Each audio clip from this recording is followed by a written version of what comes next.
김어준입니다. 작년 말 정창수 나라살림연구소장이 2017년 예산에 VIP라는 단어가 예산안에 540번이나 언급돼 이상해서 분석을 했더니 최순실 예산이었던 걸 밝혔었죠. 그리고 그런 예산들은 재하청의 재하청 혹은 위탁 사업부조라 누가 그 세금을 최종적으로 가져가는지 알 수 없도록 했다는 특징 역시 발견했습니다.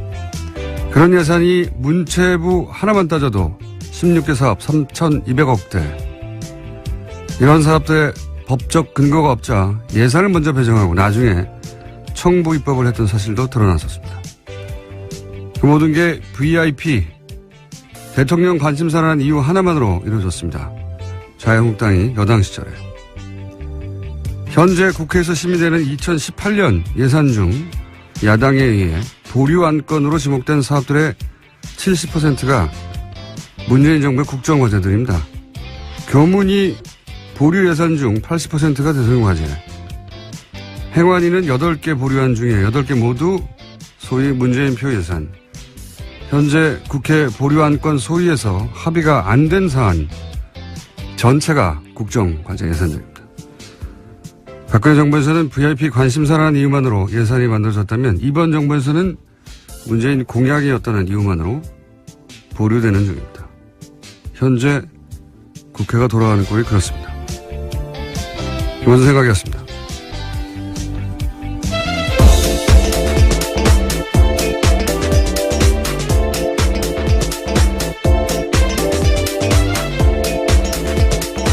시사인의 김은지입니다. 예. 사실 지금 국회에서 가장 중요한 건 예산안 심사인데. 예, 그렇죠. 국정과제, 소위 이제 공약에 있었던 것들이죠. 예. 그 예산은 일단 막는다. 이게 이제 야당의 심의 전략이에요. 아주 노골적이라 수치로도 확인이 됩니다. 예. 보류되는 건 뭐 다 족족이다. 국정과제. 근데 그 공약들은 대부분 야당도 걸었던 거예요. 예. 그러니까 내용이 중요한 게 아니라 예. 이번 정부가 내년에 쓸 돈을 없애버리겠다. 국정과제를. 뭐 이런 의도죠. 자, 첫 번째 뉴스는 뭡니까? 네, 이종명 전 국정원 3차장의 구속적부심 청구가 받아들여지지 않았습니다. 어제 법원은 기존 구속영장 발부에 따른 구속이 적법하다라고 기각 사유를 밝혔는데요. 이 전 차장은 원세훈 전 국정원장 등과 공모해서 국정원 외곽팀에 수백 회에 걸쳐서 예산 수십억 원을 지급한 혐의를 받고 있습니다. 이미 지난 18일에 구속이 된 바가 있는데요. 당시에 오민석 영장전담 부장판사 같은 경우에는 영장 발부 사유를 이렇게 설명했습니다. 범죄 혐의가 소명되고 증거인멸 염려가 있다면서 구속의 사유가 필요성이 인정된다라고 했습니다. 영어로 발렌싱. 네. 예. 예, 균형요. 예, 네. 균형 맞추기. 김관진, 임관빈, 석방은 법리를 따졌을 뿐이고, 예, 특혜가 아니었다. 라는 걸 입증하느라고, 이번에 세심하게 배려한 듯한, 청와대 수석과 연관된 사건의 인사는 석방했죠. 반면에. 네, 전병헌 전 수석과 관련된 부분은요. 예, 석방이 됐고, 예, 이번에 국정원 3차장은 석방을 시키지 않았습니다. 네, 저는 그래서 이게, 균형 맞추기다. 저는 그렇게 해석합니다. 예. 그래서 전병헌 전 수석을 MB가 살렸다고 제가 한 적이 있지 않습니까? 예. 구속도장이 찍혔던 걸 화이트로 지웠다는 뉴스도 있었잖아요. 예. 근데 만약 다시 구속영장이 청구된다면 전 수석은 구속될 가능성이 높다 이렇게 전망하는 바고요. 예, 현재 검찰이 재청구 카드를 만지작거리고 있다라는 보도도 꽤 나왔습니다. 자, 요 사안 관련해서는 아직도 이제 기다리고 있는 구속영장, 예, 실질 심사가 또 있어서 월요일쯤에 종합적으로 저희가 영장 해설 판사와 함께 다뤄보도록 하겠습니다. 자, 다음 뉴스는요? 네, 어제 국방부 사이버 댓글조사 TF가 3차 중간조사 결과를 발표했는데요. 군 사이버사령부가 지난 2012년에 총선에 총력 대응한다는 내용의 문건을 공식적으로 확인했습니다. 그런데 이 문건에 결재를 한 사람은요, 김관진 당시 국방부 장관입니다. 너무 당연히 구속되어 있어야 할 사람인데, 예, 이런 문건이 계속 나오는데, 결재했는데, 분명히. 결재라는 건 지시했다는 거거든요. 근데 이제 본인이 지시한 게 아니라 봤다는 뜻이다.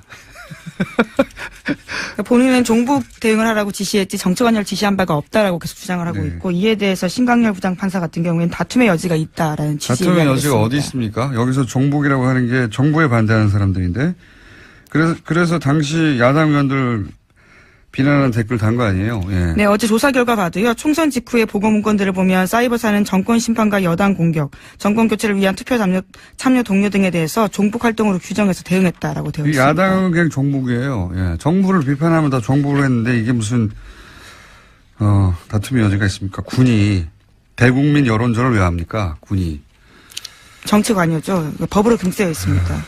그러니까 이제 보수를 계속 안보 하는데 국가 안보가 아니라 정권, 자신들의 안보, 자신들의 안위를 챙긴 거예요. 예, 그걸 다 종북이라는 단어를 묶어서 군이 정치 개입하게 했는데 문건도 나왔는데 결재도 했는데 지시도 했는데 구속이 안 되는 게 많이 되나요? 예. 네, 심지어 어제 발표에서는요. 2013년에 첫 조사했을 때 김관진 전 장관이 방해했던 내용까지도 나왔는데요.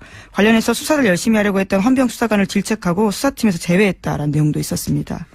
그러니까요. 예. 이게 이제 군이 정치에 개입하면 안 된다고 수사하려고 했더니 하지 말라고 한 거 같잖아요. 국방장관이. 김관진 국방장관 석방시킨 건은 두고두고 앞으로 거꾸로 발목을 잡을 거라고 저는 봅니다. 자, 다음 뉴스는요. 네, 관련해서 어제 SBS가 또 하나의 보도를 했는데요. 사이버사 댓글 공작에 대한 재조사가 본격화되면서 그 전에 김태효 전 청와대 대외전략기획관과 통화를 한 바가 있다라는 겁니다. 그 당시에 김태효 전 기획관 같은 경우에는 사이버사가 여론 조성을 위해서 댓글을 다는 것을 긍정적으로 평가한 이야기를 했다라고 하는데요. 지금 압수물 분석이 끝나는 대로 바로 김태효 전 비서관을 불러서 검찰이 조사할 계획입니다. 이게 청와대 김태효 비서관 당시에 대외전략기획관인가요? 예. 네, 대외전략기획관입니다. 예, 사이버 댓글을 긍정적이라고 독려했다는 거잖아요. 예. 자기 스스로 인정했다라고 어제 SBS가 보도한 건데요. 그러니까 군이 왜 정권 심판, 여당 공격, 투표 참여 독려 이걸 종북으로 규정하고 대국민 여론전을 하는 걸 독려합니까? 군은 이런 일을 하라고 있는 게 아니에요. 예, 군인이 이런 일을 했는데 그래서 본인 이 김태호 기획관은 뭐가 잘못됐냐 이거 아닙니까? 네. 종북 활동을 막았다는 거 아니에요. 그 종북이라는 건 그대로 나오잖아요. 정권 심판, 여당 공격, 투표 참여 독려. 이게 종북 활동이라 이게 뒤에 북한이 있다는 거 아닙니까? 사실상 인정한 것들인데요. 이것도 다시 구속영장 김관진 같은 사안으로 김관진 장관을 구속영장을 청구할 수는 없는 걸로 아는데 새로운 게 나오지 않는 두고 보겠습니다. 네, 저희도. 자, 다음 뉴스는요. 네, 원세훈 전 국정원장이 재임 시절에 멀쩡한 관사를 두고 서울 강남에 새 관사를 마련했다라는 보도도 나왔습니다. 여기에는 국정원 특활비 10억 원이 쓰였다라고 하는데요. 원래 국정원 안가로 쓰이던 곳이었는데 2010년에 원세훈 전 원장이 관사를 개조하면서 이 비용을 국정원 특수활동비 그것도 해외 공작금에서 충당했다라고 합니다. 해외 공작금. 예, 당시 고급 부자재를 쓰고 값비싼 직기를 들여놓은 것으로 알려졌는데요. 하지만 당시에도 이 사실이 언론에 공개된 바가 있습니다. 그러자 부랴부랴 철거를 했는데 심지어 그 철거 비용까지도 해외 공작금을 썼다라고 합니다. 본인이 한국 사람이 아니라고 생각했나 보죠. 해외 공작비를 갖다 쓴 거 보니까. 제가 이명박 정권 초기에 어떤 강연 자리에서 질문을 받은 적이 있어요. 이명박 정부를 어떻게 정의하느냐. 제가 그때 뭐라고 그랬냐면 이명박 정부는 국가를 수익 모드로 삼는다. 지금 되돌아봐도 명언이에요. 아, 본인이 한 말을 스스로 그렇게 네. 말씀하시는 건가요? 네. 이게 이제 좀 어려운 말로 이익의 사유와 손실의 사유와 이런 말이 있잖아요. 이제 공적이어야 하는 이익은 개인이 챙기고 과정의 손실은 다 공동체가 떠안는 사대강 같은 사업이 그런 거죠. 예. 공사비들은 대기업들이 나눠 먹고 커미션도 누가 챙겼겠죠. 거대하게 아주. 근데 이제 강 오염되고 죽고 하는 거는 국민들한테 떠넘겨져 있는 거 아닙니까? 근데 이명박 정부는 여기 더해서 그 비용의 세금화, 예. 그 범법의 합법화 이런 것까지 더해집니다. 왜냐하면은 자원회계 같은 사업을 보시면 다 합법의 틀을 쓰고 있어요. 절차적으로는. 절차적으로 합법의 틀을 쓰고 있고 또 그 돈은 다 세금으로 하는 거거든요. 자기 돈을 가지고 하는 게 아니에요. 다 세금으로 하고 합법의 틀을 쓰고 있는데 그 이익은 이제 누군가가 챙겨가고 피해는 국민이 안게 되는 자원광물공사 이명박 정부 때 말도 안 되는 이건 사기다 싶은 그런 투자로 결국은 자본 잠식을 해서 망하게 생겼어요. 우리나라 정도의 경제 규모, 우리나라 정도의 경제 형편에서 공사가 망한다는 건 상상할 수 없는 겁니다. 예. 나라가 뒷받침하는 공사가 지금 망하게 생겼는데 이 어려운 걸 이명박 정부에서 해낸 거예요. 그 어려운 걸요. 굉장히 어려운 일이거든요. 그 예하 측근들도 똑같은 루틴이에요. 대통령이 국가를 수익 모델을 삼았다면 이 핵심들은 공직을 수익 모델로 삼은 거랑 마찬가지예요. 원세훈 국정원장이라는 공직을 자기 수익 모델로 삼아서 해외 공작비를 빼돌려가지고 스탠퍼드에 돈을 보내고요. 예, 200만 불 보내고 개인 거점 만들려고 했다는 거 아닙니까? 그리고 국정원이 소유한 건물, 거기 꼭대기층을 사적인 사교공간을 만들었다는 거잖아요. 예, 심지어 여기는 원세훈 전 원장의 부인이 사적으로 쓴 것으로 추정되고 있는데요. 여기서 사교 모임을 했던 것으로 알려져 있습니다. 매우 이명박적이에요, 이 사건은. 예, 매우 이명박적이다. 굉장히 어울립니다.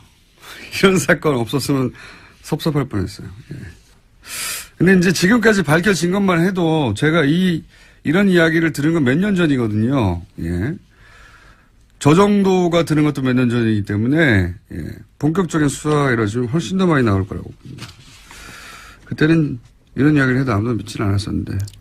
예. 자, 다음 뉴스는요? 네, 관련한 보도가 계속해서 있는데요. 원세훈 전 원장 시절에 국정원이 위장 사업자 이름의 차명 계좌를 무더기로 운영했다라고 어제 JTBC가 보도했습니다. 이 차명 계좌는 민간인 댓글 부대 등을 수사하는 과정에서 나왔다라고 하는데요. 댓글 부대 운영비 52억 원의 흐름을 확인하는 과정에서 해당 계좌들이 무더기로 발견됐다라고 합니다. 이것도 재미있는 뉴스네요. 원래 이 가짜 회사, 위장 회사, 예. 이 정보기관들이 이런 가짜 회사들을 쓰죠. 특히 해외 공작 같은 거 할 때. 네, 그렇죠. 우리나라 사건 중에 가짜 회사가 등장했던 것 중에 하나가 해킹팀, 이탈리아 사찰 프로그램 해킹팀을 구매했던 회사. 예, 그 회사가 실체가 분명한 위장 회사다 이런 이야기가 있었고요. 네, 2015년 사건이었습니다. 근데 이제 보통 그 해외 공작 같은 거 할 때 겉으로는 정상적이지만 실제로는 공작 거점이 되는 그런 가짜 회사들, 프론트 컴퍼니라고 합니다, 이런 걸. 프론트 컴퍼니. 근데 이걸 우리는 이제 댓글 공작 때 썼죠? 예. 댓글 공작 때 사무실로. 훌륭하지 않습니까? 네.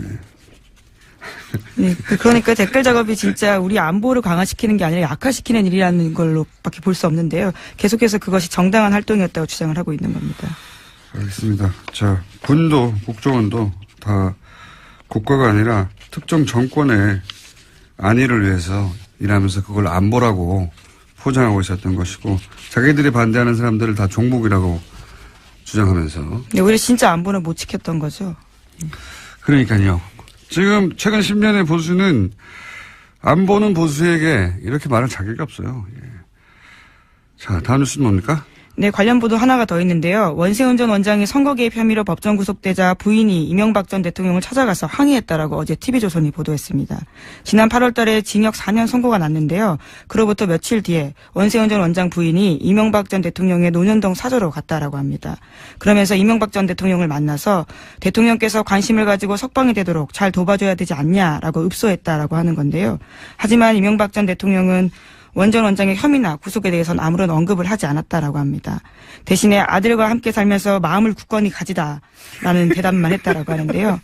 그래서 원세훈 전 원장의 부인 같은 경우에는요. 구속 당일에는 법정 문 밖에서 원장만 제가 있느냐 이렇게 항의한 바가 있다고 합니다. 예. 부인 성격 좀 있으신 분으로 제가 알고 있고요. 네. 네, 국정원에서는 부원장이라는 호칭을 얻을 정도로요. 굉장히 여러모로 캐릭터가 강한 분이었습니다. 네. 예, 부인을 직접 취재하거나 통화하신 기자분들이 있는지 모르겠는데. 저도 법정에서 몇 번 마주쳤습니다. 굉장히 적극적이세요. 예, 저는 이제 직접 통화한 내용을 알거든요. 예. 성격 좀 있으신, 캐릭터 좀 있으신 분이고요. 그런데 이제 갔더니 이명박 전 대통령이 했다는 말이 재밌네요. 아들과 같이 살면서 마음을 굳건히 가지라고. 예. 네, 정작 중요한 부분에 대해서는 아무런 이야기를 하지 않아서 섭섭한 마음을 가질 수밖에 없었다라는 취지의 보도입니다. 이 멘트는 본인에게 고스란히 되돌아올 수도 있습니다. 네. 어떤 예언적 멘트라고 볼 수도 있는데,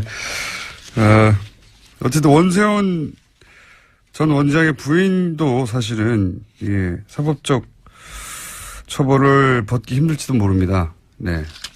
어쨌든 성격 좀 있으신 분인데 그 일화가 재밌는 일화가 보도됐네요. 네, 이 말도 굉장히 인상적입니다. 원장만 죄가 있느냐라고 이야기했다는 당연히 거죠. 아니겠죠. 당연히 아니겠죠. 자, 이런 일들이 있었다고 합니다. 다음 뉴스는요. 네, 김병찬 서울 용산경찰서장이 검찰 조사를 받고 있는데요. 받았습니다. 2012년 경찰의 국정원 댓글 사건 수사 정보를 국정원에 흘려줬다라는 혐의를 받고 있습니다. 이와 관련한 내용들이 좀 나왔는데요. 오늘 아침 경향신문 보도입니다. 당시에 서울 수사 2계장으로 일할 때 상황이 심각하다라면서 국정원 관계자에게 수사 정보를 알려주고 분석 범위도 줄여주겠다라면서 수사 축소를 시도한 정황이 있었다라는 겁니다. 김병찬 용산경찰서장을 지금 압수수색하고 수사하는 것은 결국은 김용판 전 서울청장을 타겟으로 한 것이죠. 무죄를 그때 당시는 받았는데, 그때는 조사 2계장이었거든요. 예, 조사 네, 2계장. 수사 2계장요. 예. 수사 2계장이었거든요. 그래서 실무 책임자로 이 사안을 덮는 데 역할을 했다라고 보고. 근데 이제, 2012년 당시 2013년에 조사했죠. 최동욱 그리고 윤석열 팀이 이 수사를 할 때 그때 결국은 법정에 나와서는 이 김병찬 소장이 아무것도 안 알려줬다, 섭섭하다 이렇게 진술했는데, 네, 국정원 직원이 그렇게 진술했었습니다. 예, 그 연락 체계했던 국정원 직원이 그 국정원 직원이 이제 번복을 했죠. 예. 네, 굉장히 자세하게 진술했는데요. 당시에 자신과 20분 정도 통화하면서 상황이 심각하다, 뭐가 나왔다 이렇게 이야기를 했고, 그러자 걱정하지 마라, 우리가 다 알아서 조사 범위를 줄여주겠다 이렇게 이야기했다고 합니다. 그렇죠. 그래서 결국 어떻게 줄였냐면은 검색어를 줄입니다. 예. 검색을 해서 걸릴 거 아닙니까? 근데 이제 정치 댓글들이요. 예. 그 검색어를 확 줄여가지고 아무것도 안 걸리게 만든 다음에 아무것도 안 나왔다고 바꾸죠. 예. 그런 일을 했다는 것이 당시에도 의심을 받았지만 국정원 당시 연락관 안모 씨가 그때는 부인했다가 이번에는 뒤집었어요, 이야기를. 그때 자세하게 알려줬다고. 예. 아이디도 나오고 뭐 잔뜩 나왔는데 축소해준다는 거죠. 예. 실제로 그래서 마지막 대선 토론회 마지막 날 대선 토론이 끝나자마자 경찰 아무것도 안 나왔다고 중앙발표를 네, 혐의 했죠. 없음 네. 그 유명한 발표를 했었습니다. 그 사건을 다시 지금 뒤지고 있는 겁니다. 예, 하지만 김 서장은 여전히 자신의 혐의를 부인하고 있다고 하는데요. 검찰 조사에서는 5년 전 상황을 기억하라는 것은 무리다라고 이야기하고 있다고 본인이 합니다. 기억하지 않아도 돼요. 다른 분들은 기억하고 있기 때문에 본인은 어차피 부인할 거예요. 예. 자, 그래서 김용판 전 청장 그 이후로 이제 새누리당에 국회의원에 출마했었죠. 네, 하지만 경선에서 떨어져서요. 출마도 못했습니다. 경선에서 낙천하고 나서 부정선거라고 주장했었습니다. 네, 우리가 모른다고 해서 없는 것이 아니다라는 책을 네. 쓰신 분입니다. 부정선거를 주장하셨죠. 그때 낙천하고 본인이. 예. 지금 뭐 하시나 모르겠네요. 아마 뉴스에 나오실 것 같은데 곧 이어서. 뭐지 않아. 다음 뉴스는요? 네, 박근혜 전 대통령이 이재용 삼성전자 부회장을 위해서 갤럭시 휴대전화 관련된 규제도 직접 챙겼다라는 오마이뉴스 보도가 있습니다. 갤럭시 S5의 심박도 측정 센서, 갤럭시 노트4의 산소 포화도 측정 센서 관련 규제를 직접 챙겼다라는 증거를요, 박영수 특별검사팀이 확보했다라고 합니다. 아하. 이게 이제 의료기기인데, 그죠? 이런 건. 규제를 완화해준다라는 건데요. 규제를 완화해주는 게 아니라 삼성한테만 해준 거죠, 그냥. 그러고 보면 별 청탁을 다 했어요. 네. 근데 그 중에서, 역외 조세 포탈 2조 5천억. 갑자기 국세청이 묻지도 따지도 않고, 역외 탈세. 예, 신고하라고 했었죠. 신고하면 봐준다는 기간을 갑자기 내걸고, 그때 2조 5천억 정도의 사실은 비자금, 예. 역외 탈세. 그 자체만 따져가지고도 많은 사람들이 감옥을 오래 갈 액수인데, 그걸 그때 받아준 적이 있잖아요, 국세청이. 이거 누가 시켰는지, 이게, 갤럭시의 심박도 어플도 자잘한 것까지도 다 이렇게 청탁을 했는데, 그런 딜 중에 일부가 아니었을까 강력히 의심합니다. 이 수사 대상이라고 봅니다. 네. 액수도 큰 액수죠. 계속 잊지 않게 그 부분 같이 가져가야 된다고 보고요. 자, 시간이 거의 다 됐네요, 또. 자, 그럼 제목 정도 체크하고 넘어갈까요, 또? 네, 이영선 전 청와대 경호관의 2심 선고가 어제 있었는데요. 재판부는 1심에서 징역 1년 실형 선고를 받고 법정 구속됐던 이 전 경호관에게 징역 1년에 집행유예 2년을 선고했습니다. 그래서 어제 석방됐습니다. 이건 약간 멘트를 해야 되는 사건이에요. 인간적으로 이해가 가는데, 예. 인간적으로 이해가는 부분이 없지 않나. 저는 이 국정농단 사태, 대통령이 탄핵된 역사책에 두고두고 등장한 사건 아니겠습니까? 근데 그 중에 사실은 한 가운데 있던 인물인데, 이제 한마디로 말해서 상관이 시켜서 어쩔 수 없을 것이다. 이렇게 하고 풀어준 거잖아요. 그렇죠. 궁극적인 책임은 대통령에게 있다. 이런 판단이 나왔습니다. 그럼 대통령 한 사람만 잡아가지고 이 많은 사람들이 재판을 받고 있습니까? 그러니까 그 논리가 자연인 대 자연인으로는 충분히 이해할 수 있는데 법원이 이런 중요한 역사적 사건에 대해서 남기는 판결로는 이 기록이 계속 남을 텐데 굉장히 아쉬운 게 2차 대전 때 나치 전범도 논리가 똑같았거든요. 다 상관 짓이다라고 했을 뿐이란 말이죠. 근데 그 사람들 다 오랫동안 감옥에 가거나 극형이 처해졌어요. 그때 독일 재판정이 뭐라고 그랬냐면 공직을 맡으려면 공직을 맡을 만한 판단할 수 있는 능력이 있어야 된다. 그런데 이게 명백히 잘못된 짓인데도 그냥 따랐다는 거는 그런 자질이 없다는 거를 보여주는 거다. 스스로 자질도 없는데 그런 자리를 맡았기 때문에 사회에 그 결과에 해악을 끼쳤으므로 처벌한다. 이 굉장히 그 서구 그 헌법적 기초를 만드는데 중요한 판결이었어요. 지시를 따랐다는 게 변명이 될 수 없다고 판결했거든요. 그것이 명백하게 위법이라면 이게 이미 70년 전에 이런 중요한 판결을 내렸는데 우리도 굉장히 중요한 사건인데 그 정도에 걸맞는 어떤 역사적인 판결이나 이게 뭐 6개월 더 감옥에 있다 없다가 중요한 게 아니라 판결문들이 그런 게 나왔으면 좋겠는데 아직은 그런 게 없습니다. 우리는.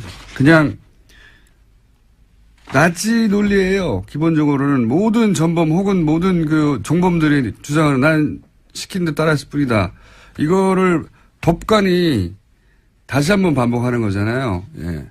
지시에서 따랐을 뿐이니까 집행유예라고 하는 건데 굉장히 아쉽습니다. 저는. 트럼프 뉴스 없습니까? 네, 2개나 있습니다. 있어요? 네. 거기까지만 하고 끝내죠. 네. 또 이번에 북한 김정은 위원장을 향해서 병든 강아지라고 불러서요 논란이 있고요. 또 뿐만 아니라 이슬람 증오 메시지를 담긴 영국 극우정당의 동영상을 리트윗해서요. 또 영미 정치권에서 문매를 맞고 있습니다.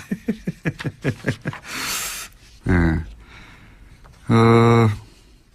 무슬림 이민자가 뭐 누구를 때린다든가 뭐 마리아상을 부신다든가 뭐 기타 등등 동영상이 왔는데 영국에서는 이게 가짜 동영상이다. 네, 네덜란드 대사관에서 확인을 해줬다라고 합니다. 네, 가짜라고요. 가짜 동영상이라고 했는데 이거를 이제 영국 극우정당, 극우정당이 올렸는데 이거를 미국의 대통령이 리트윗을 한 거예요. 그러자 사실은 미국, 영국 동시에 주요 외신들이 난리가 났어요. 뭐 BBC나 뉴욕타임즈나 뭐 영국은 가디언, CNN이나 왜냐하면 인종차별주의자거든요. 그냥 뉴스 자체도 가짜고 극우정당에서 이제 특정 종교 인종차별적이고 이런 걸 일국의 대통령이 트윗한다는 게 있을 수가 없는데 누굴 때리고 떨어뜨리고 하는 장면 그 자체를 그리고 다 특정 종교고 최소한의 양식이나 최소한의 예의나 없어요. 그래서 영국 총리실에서 공식적으로 항의를 했다라고 합니다. 거짓말을 퍼뜨리고 긴장을 촉발해서 증오 연설을 해서 사회 분열시키려 했다라는 건데요. 그러자 트럼프 대통령이 다시 또 트위터를 했다고 합니다. 니네나 잘해라. 니네나. 영국 니네나 잘해라. 네. 메이 총리를 향해서요. 자신한테 집중하지 말고 영국에서나 신경 써라라는 겁니다. 아니 이거는 영국 문제가 아니잖아요. 단순하게. 영국인들만 신경 써야 할 영국인을 왜 자기가 신경 썼어요 그러면. 본인은 이렇게 이야기했습니다. 우리는 잘하고 있다. 트위터에다가요. 자기밖에 모르는 인간에 대한 연민의 예의가 전혀 없는 장사꾼 관종.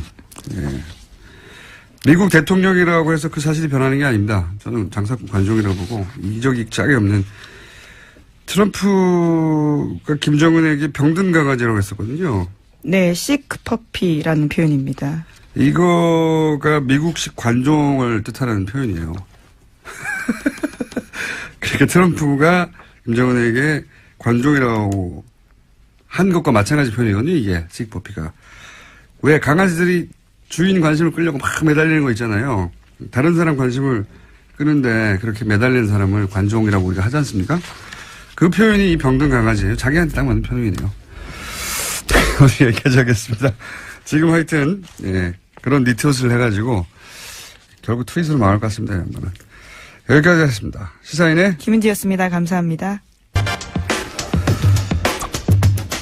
이명박 정부 하에서의 210억 대출 의혹 사건, 농협 대출 의혹 사건이죠.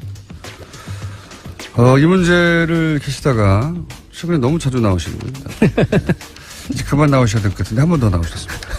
한 번 더 나오신 이유는 국회 농해수위 소속이신데 이명박 정부 시절 벌어졌던 어마어마한 문제가 있는데 이 문제를 아무도 되짚고 있지 않다. 꼭 되짚어야 하겠다. 그래서 한 번 더 나오신 더불어민주당의 김영건 의원 스튜디오에 계십니다. 안녕하십니까? 예, 반갑습니다. 저는 이제 농협 사건 새로운 게 나오거나 아니면은 농협 사건 이후로 이제 연구하시기로 하신 당시 농협 디도스 사건, 예. 농협 해킹 사건, 예. 이제 한동안 안 나오시겠다 싶은데 갑자기 또 나오셨어요? 예. 근데 요거는 꼭 짚어둬야 되겠다고 하신 농해수위 소속으로서. 예. 그게 이제 그 구제역, AI, 가축 전염병을 이명박 정부 때 어떻게 처리했고 그게 왜 문제였으며 그게 어떤 의도가 깔려 있는 그런 의혹이 있는가 이 얘기를 꼭 하고 싶다고. 예. 자, AI, 뭐 가축 전염병. 예. 일반인들은 이 집만 한 번씩 거론되고 뭐 살처분되고 뭐 이런 얘기 나오지 않습니까? 예. 농장에서 직접 일하시는 분들이 아니면은 이게 이제 금방 잊혀지거든요. 예. 근데 이명박 정부 시절에 이 살처분이 왜 다른 정부하고 다르게 크게 문제가 됩니까? 일단 이제 엄청난 살처분이 그때 이루어진 거죠. 일단 그러니까 양 자체가. 양 자체가. 예. 그러니까 김대중, 노무현, 이명박, 박근혜 정부의 그 방역 정책 그리고 그 과정을 보면은 대대적으로 실패한 게 이명박 정부예요. 방역 실패 얘기 많이 나왔었죠. 그때. 예. 예. 그러니까 전체 이걸 이제 마리수로 비교하기는 좀 어려운 게 예. 닭하고 소를 직접 마리를 1대1로 비교할 수는 그렇죠, 없지 않습니까? 예. 그렇기 때문에 돈으로 비교를 해보면 4개 정부의 살처분 비용으로 들어간 돈의 정확하게 70%를 이명박 정부 때 썼어요. 살처분 하는 데만 살처분 3조 원을 썼어요. 3조 9억 원. 대단하네요. 예. 예. 나머지 정부를 다 합친 거에 2배 이상을 썼네요. 그렇죠. 70%를 쓴 거고, 그게 어마어마하게 살처분을 했다는 얘기죠. 어마어마하게 살처분을 한 거예요. 예. 다 죽여버렸다는 얘기잖아요, 이게. 그러니까 제가 예. 이걸 들여다보면서 방역이라기보다 그냥 죽여버린 거 아닙니까? 예. 뭐 물론 이제 방역을 하려고는 했겠지만은 저는 이게 좀 이상하다. 이상하죠, 이 정도면. 예. 뭐냐 그러면 MB가 예. 이 양반 정말 뒤끝이 있는 양반이구나. 왜냐 그러면 MB 초기 때 광우병 파동으로 곤혹을 치렀지 않습니까? 네. 그런데 MB 5년이 지나고 나서 보면은 예. 결국 우리 한우 농가는 절반으로 줄어요. 왜 그렇습니까? 2010년도부터 그 구제역 사건 터지고 방역에 실패를 하면서 방역 실패 그때 얘기 이제 좀 기억이 좀 떠오르는데 네. 이게 이게 이제 방역을 일부러 안 한 거 아니냐 싶을 정도로 어설펐고 그러다가 돼지 같은 경우는 제 기억으로는 막 몇백만 마리를 땅에 생을 묻고 돼지를 300만 마리 이상 묻었어요. 300만 마리. 우리나라 돼지 총 숫자가 1000만 마리 정도 됩니다. 그중에 300만 마리를 300만 마리 이상을 묻었어요. 그때 정말 기억이 나는 거는 이 돼지들이 다 살아있는 돼지를 땅에 생으로 파묻었었어요, 그때. 그때 이제 그렇죠. 원래 이제 SOP 이 상으로는 사람이 할 짓인가 싶었는데, 그때. 예, 질식사를 시켜서 다 묻도록 되어 있는데 예. 그때 방송에 이제 살아있는 상태로 그냥 묻는 그러니까요. 그러니까 그때 방역 인력이나 이런 체계들이 제대로 준비되지 않은 상태에서 속수무책으로 막 당하고 이러면서 어마어마하게 묻었고 결과적으로 전국토를 오염시켰고 그리고 우리 더 굉장히 중요한 거는 그 과정에서 인간성의 피폐화되는 거를 우리가 국민이 다 경험하지 않습니까? 그러니까요. 살아있는 돼지들이 네. 최소한 원래 절차는 질식사 시킨다고 하는데 최소한 예. 기절이라도 시키든지요. 그냥 멀쩡하게 돼지 살아있는데 그냥 포크레인을 퍼가지고 예. 다 살아있는 애들을 땅에 묻어버린 거 아니에요. 그냥 다. 그렇죠. 그래서 며칠 동안 돼지 울음소리가 거기 났고 뭐 피가 진동했고 이런 얘기 계속 나왔었는데 그래서 이명박 돼지의 저주. 정부 초기 때만 해도 전국의 한우 농가 숫자가 20만 호였어요. 20만 호. 근데 그 과정을 거치면서 10만 호 이하로 떨어졌고요. 지금 전국의 한우 농가 숫자는 8만 6천 호입니다. MB 시절에 이 과정을 거치면서요. 과정을 거치면서. 그리고 그때 썼던 그러면 그 대신에 미국 소고기 수입은 소고기 수입은 엄청나게 늘어난 거고. 그만큼 늘어났겠네요. 네, 늘어난 거고. 그래서 제가 이 과정을 이상하긴 합니다. MB가 확실히 이 양반 뒤끝이 있구나.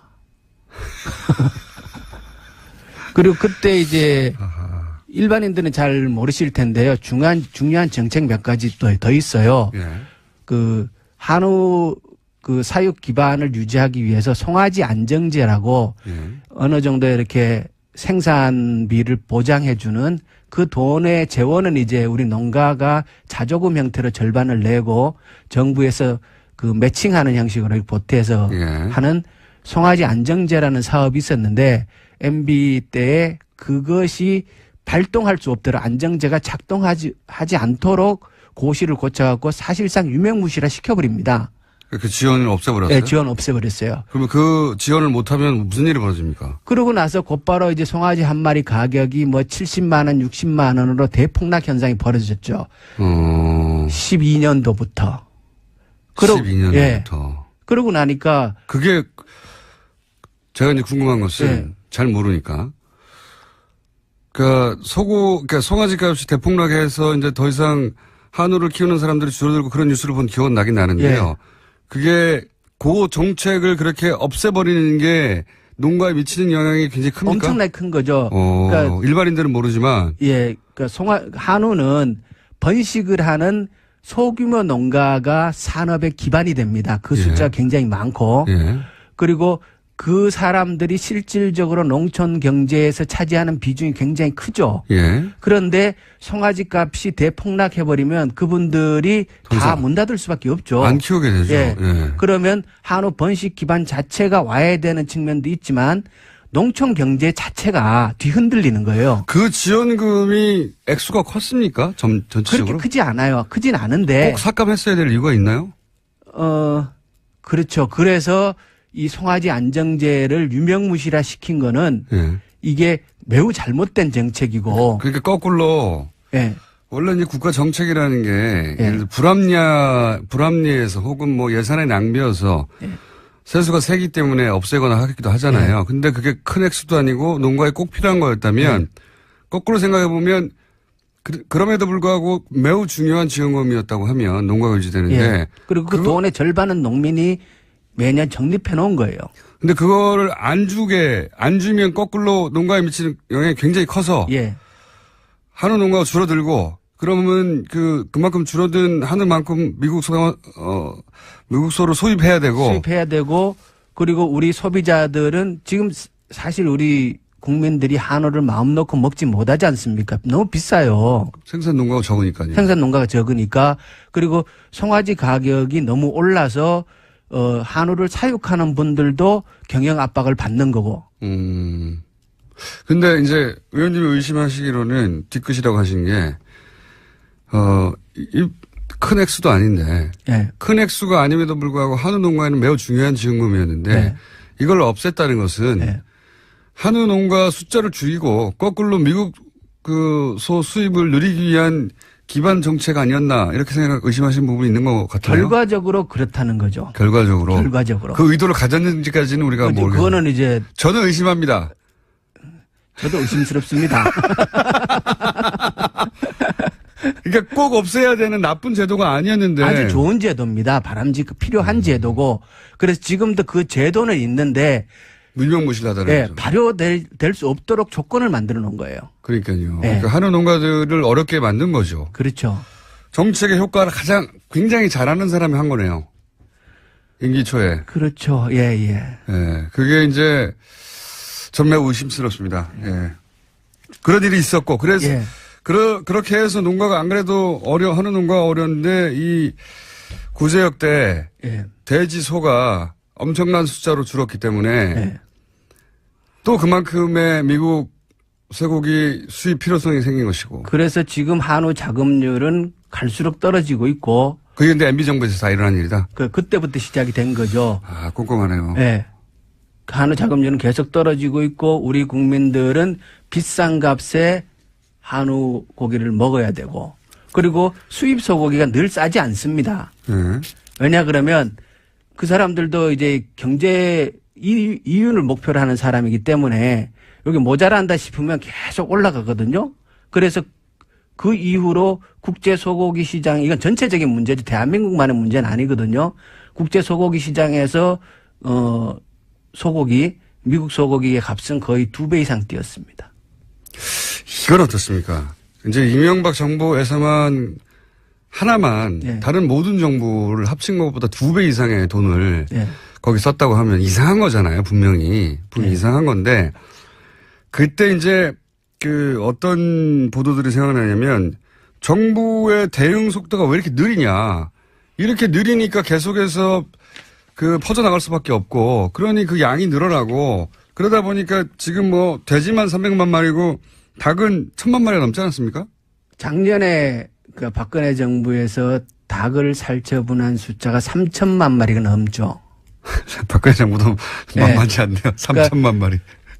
전체 70%의 돈을 MB 정부에 썼고 나머지 18%의 돈을 박근혜 정부에 썼습니다. 그럼 90% 정도를 88%의 90%를 예, 88%의 돈을 두 정부에 썼고 나머지 예, 12%를 예, 노무현 정부는 5%, 김대중 정부는 7%를 썼어요. 야, 이거는 말이 안 됩니다. 그러니까 이게 특별한 이유가 있어야 됩니다. 이 우리 정도면. 국민들이 그러니까 이건 진짜 정부의 실력을 비교해 볼 만한 수 있는 자료가 되는 거예요. 민주정부와 저는 박근혜 정부가 실력이 없어서 네. 예를 들어 방역과 관련된 정부의 대처 능력 조속한 예. 대처가 안 되고 그래서 2배 정도를 썼다는 것은 예. 실력의 문제인 것 같은데요. 예. 5%하고 70%는 12배 아닙니까? 예. 이명박 정부는 이건 실력의 문제를 넘어서는 의도가 있는 거 아니냐 이렇게 생각이 들어요. 기본적으로. 일부러 이렇게 한 거 아닙니까 진짜? 의심은 스럽지만 결과도 또 그렇게 나오고 그렇지만 그렇게 단언하기는 좀 어렵고요. 그리고 의원님은 단언하지 마시고 저는 네, 의혹을 네. 제기하겠습니다.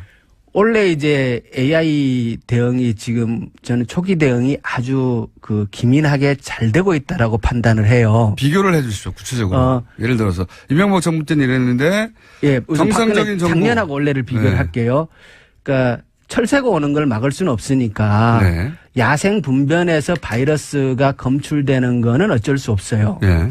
그런데 지금 이제 올해는 농가 발병은 딱 한 건 있어요. 농가 발병 한 건 있고 지금 이제 닭을 12,000두를 살처분했어요. 12,000. 예. 근데 작년 요 시점을 보면 200만 두 이상을 살처분했습니다. 10,000대 200만. 예. 네. 그리고 중요한 거는 제가 이제 작년 자료를 다시 살펴봤는데 야생 오리에서 의심축이 발견되고 나서 최초의 확진이 이루어지는데 작년은 14일 걸렸습니다. 14일이요. 예. 네. 이게 고병원성이다 아니다를 아니다. 확진하는데 14일 걸렸습니다. 근데 올해는 이틀 걸렸어요. 그 무슨 진단 키트가 더 좋은 게 나왔습니까? 그만큼 초기 대응을 신속하게 했다는 거죠. 관심을 갖고. 똑같은 공무원들인데. 그렇지만 대통령도 바뀌고 장관도 바뀌고 저 같은 국회의원도 있고. 자, 알겠습니다. 거기까지는 예. 거기까지는 뭐 관심과 실력의 문제라고 하죠. 예. 근데 이명박 정부에서 다른 모든 정보를 다 합친 것보다 네. 예를 들어서 지금 예를 들어주신 대로 하면 노무현 정부 때 쓴 비용의 12배를 쓴 거 아닙니까? 예. 그때 5% 썼고 이명박 예. 정부 70% 쓴 거 아니에요? 예. 이건 실력 문제가 아니라 일부러 늦게 했나? 일부러 더 많은 예를 들어서 돼지소를 살처분하도록 방치했나? 이런 생각을 자연스럽게 가지게 되는데 그런 의구심에 들어맞는 정황들은 없어요? 그거는 뭐 14배군요. 70%면 그거는 14배. 거기까지 아직은 더 뭐 MB 머릿속에 들어갔다 나오지 않은 이상. 예. 굉장히 이상한 일이네요, 진짜. 근데 그리고- 결과적으로는 그 덕분에 미국 쇠고기 수입이 더 늘어나게 됐고. 예. 엄청나게 늘어났죠. 엄청나게. 그만큼 예. 줄어든 만큼 늘어날 수밖에 없으니까요. 그렇죠. 그리고 한우는 가격이 올라갈 수밖에 없고. 한우 비싸고 소비자들은 불편하고. 만약에 이게 누군가의 구상이었다면 천재적인 구상이네요. 결과적으로는.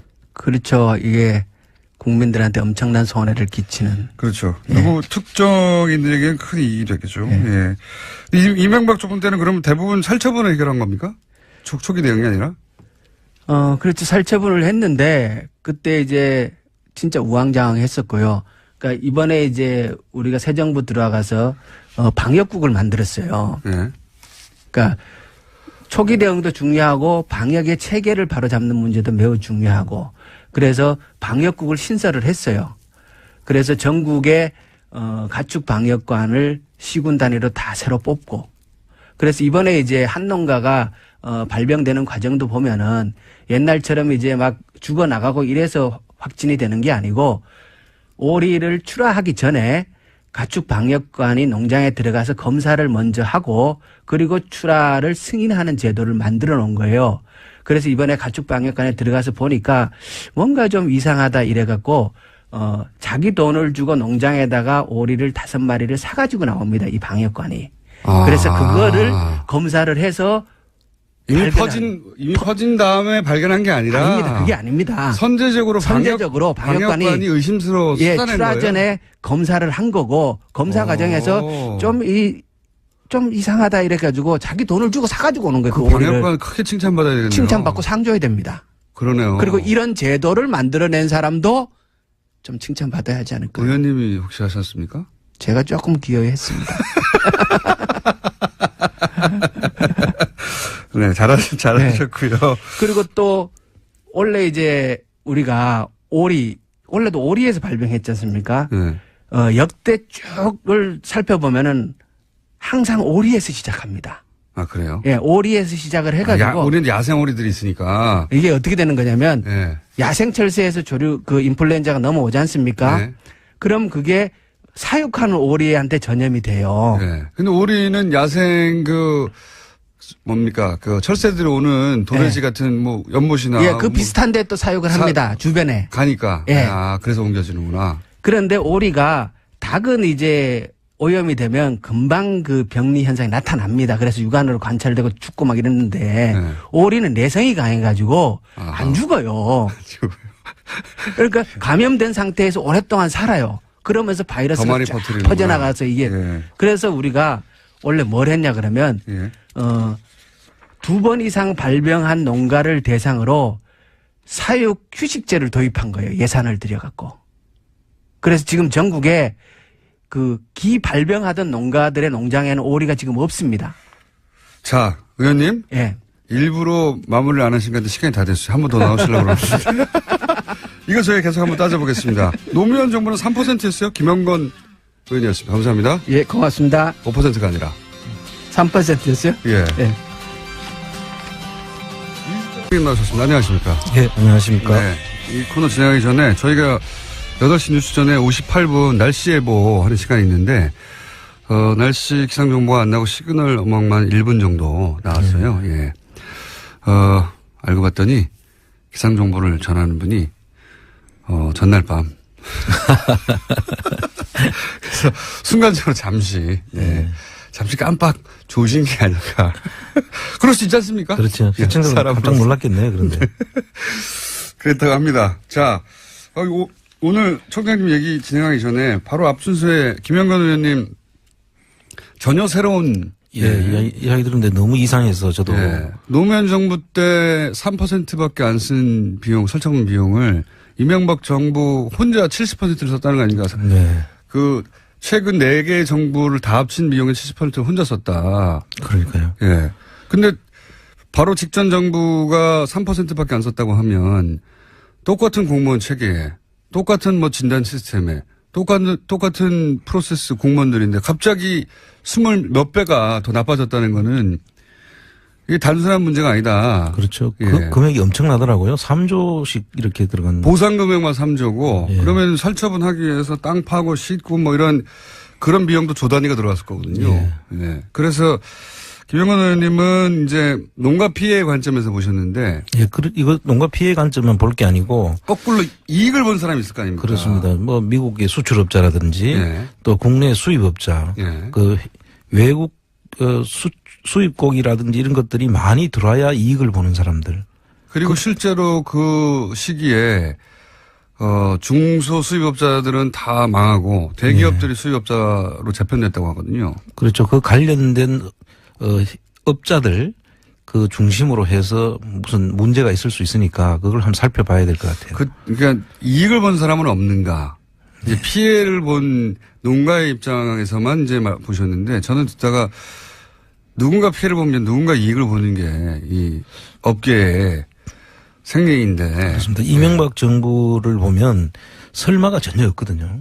항상 맞습니다. 항상 우리가 생각을 예상하는 그 이상이거든요. 저는 그래서 김영건 의원실에서 이 사안을 농가 피해 관점도 중요한데 거꾸로 이로 인해서 이득을 본 업계가 혹은 사람들이 누가 있냐의 관점에서 바라보면 전혀 다른 그림이 보여질 거라고. 예, 저도 그렇게 봅니다. 그런 생각이 들었는데, 네. 이명박 대통령 전문가로서 지금 그렇게 보시는 거죠? 오랫동안. 그리고 그 다른 얘기 하기 전에 제가 이제 며칠 전에 국세청에서 작년 12월 9일 이게 국회에서 탄핵안이 가결되는 날입니다. 예. 네, 굉장히 상징적인 날인데 이때 갑자기 국세청이 다스를 세무조사를 했다. 예. 한 단신이 나왔어요. 그래서 제가 그때 그저께인가요? 그 브리핑을 하면서 이거는 아무래도 몇 가지 시나리오가 있는데 하나는 이때 세무조사를 해두면 4년이나 5년에 한 번씩 하는 이때 해두면 정권이 넘어가도 금방 못한다. 네. 그런 용도거나 혹은 혹시 세무조사를 하면 걸릴 게 있는지 없는지 한번 체크해 보는 거거나 그런 것 중에 하나가 아닐까라고 저 혼자 브리핑을 했었는데 전문가로 보시기에 어떻습니까? 지금 예상한 대로 맞다고 보고요. 제가 올해 연구해 왔어요. 이분들의 사과 방식은. 2012년도에도 한번 했더라고요. 그렇군요. 그 시점이 이제 이명박 정부가 마지막 그 해였지 않습니까? 네. 그 이명박 정부 마지막 해에 그때 이루어진 거하고 16년도 말에 이루어진 것도 2017년도에 탄핵이 되면은 선거가 이게 예상이 그러니까요. 되는 정권이 넘어갈 수도 있는. 그렇습니다. 그래서 보통 세무조사는 5년 만에 한 번씩은 이제 네. 하도록 돼 있지 않습니까? 네. 그리고 한 번 하고 나면 다음에 돌아서서 또 조사를 할 수가 없도록 통상의 경우에는. 그러면 이제 보통 다시 조사한다 그러면 이거 정치적 세무조사다 이렇게 그렇죠. 주장할 수 있는 예. 그런 근거를 마련하려고 갑자기 한 게 아닌가. 예, 그래서 일단 중복조사 내지는 뭐 정치적 세무조사로 몰고 갈 수 있는 그런 그 근거가 되기 때문에 쉽게 조사를 못할 거다라고 판단하고 했을 가능성이 아주 높다는 거죠. 국세청장을 하신 전문가라서 그렇게 보시죠. 예, 이게 예. 한 예방주사의 성격이 있다. 제가 이명박 대통령 전문가 연구가로서 보자마자 그런 생각을 했는데 저를 좀 칭찬해 주십시오. 세무 쪽도 전문가로 지금. 그렇지 않다면 너무 이상한 날 갑자기 이루어졌다. 그렇습니다. 예. 저도 그렇게 예상을 했었는데 역시 전문가가 보시기에도 그렇군요. 그러면서 이런 말을 했어요. 뭐 미국 공장이 어려워도 법인세가 줄었고 뭐 그래서 국세청이 별다른 조치 없이 조사를 끝냈다고 단신이 나왔는데 예. 이건 어떻게 보십니까? 그 석 달간 조사를 했는데 뭐 별 아무것도 없다는 아무것도 거. 없다. 그게 이제 예방주사죠.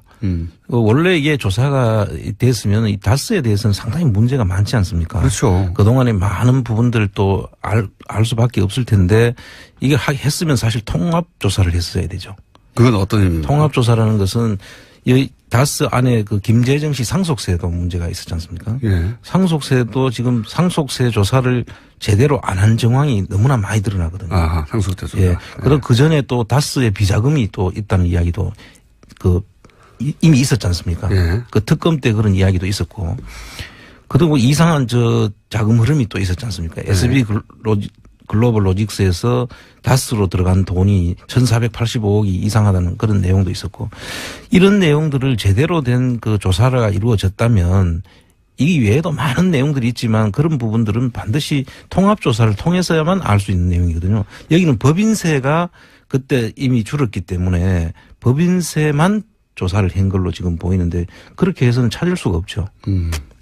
할 짓을 안 했군요. 그렇습니다. 예. 국세청이. 만약에 제대로 조사를 했다면 했어야 할 걸 하지 않고 그냥 세무조사를 했다고 하는 기록만 탁 남기는. 기록 남기는 예방주사다. 그렇게 좀. 그렇게 이제 청장을 하신 분이 이렇게 의심. 이분이 하는 청장님이 말하면 그런 겁니다.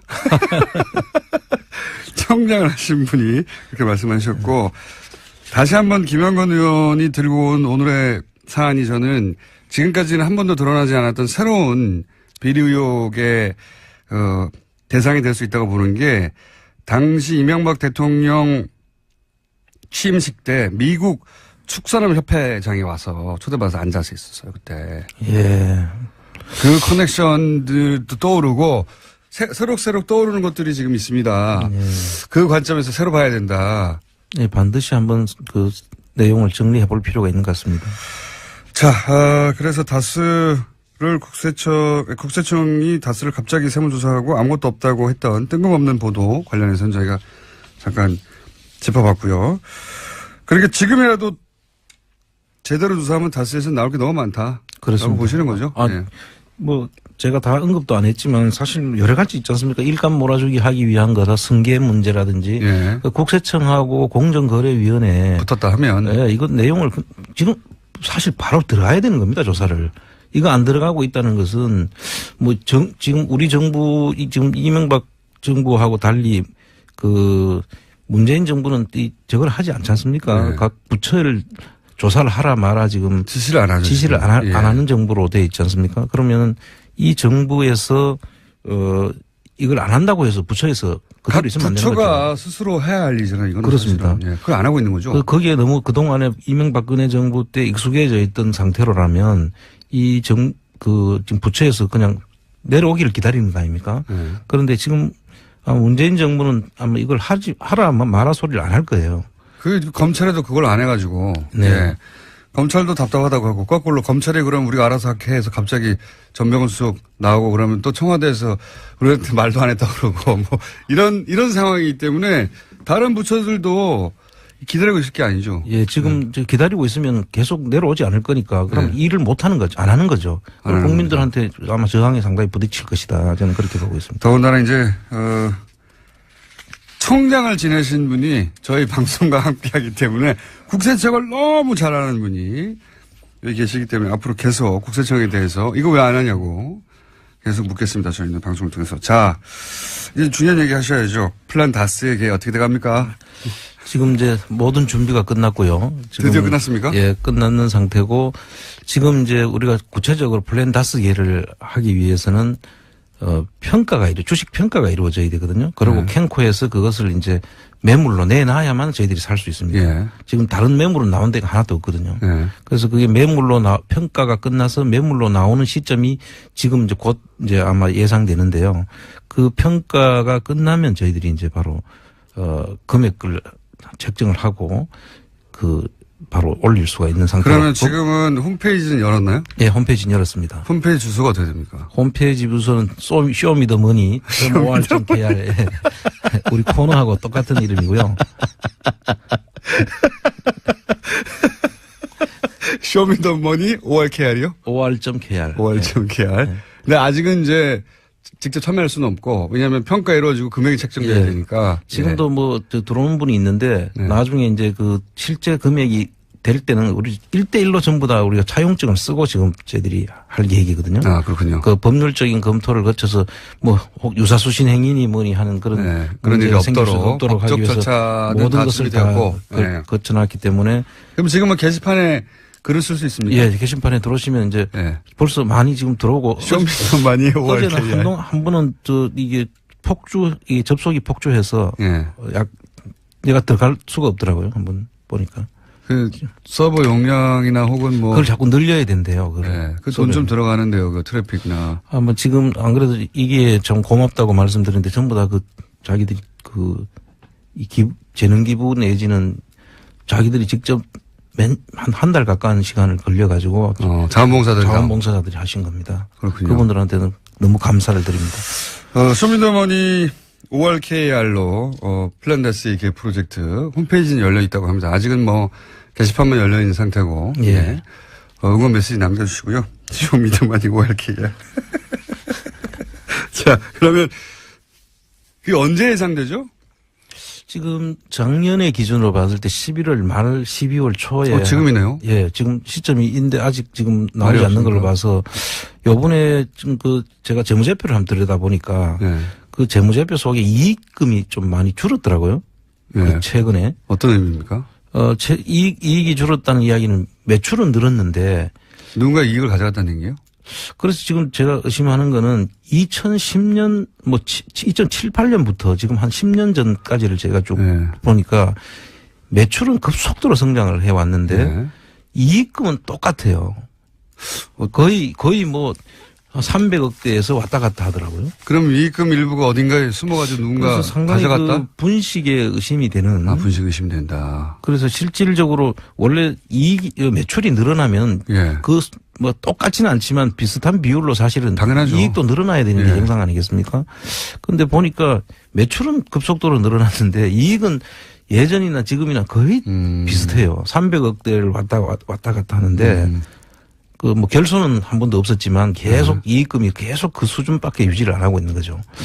예를 들어서 매출이 몇배가 늘었는데 이익금이 그대로입니까? 그래서 1조 정도 선에 있다가 지금 2조 2조 7천억 3조 가까이 육박하는데 거의 3배가 됐는데도 이익금은 그대로 이익은 그대로 유지되고 있는 거죠. 이상하긴 이상하네요. 예, 아주 이상합니다. 이상한 일이 많이 일어나는 회사이긴 합니다만. 그래서 이 회계 감사라든지 뭐 세무조사를 통해서 이런 부분들은 보다 보면 예. 이렇게 계속 이익금이 이렇게 맞춘 듯이 계속 일정하다는 이야기는 문제가 있을 수 있는 회사거든요. 그럼 감사나 이런 데서 지적을 했어야 되는 것 같은데 아무도 제대로 본 것이 아닌가.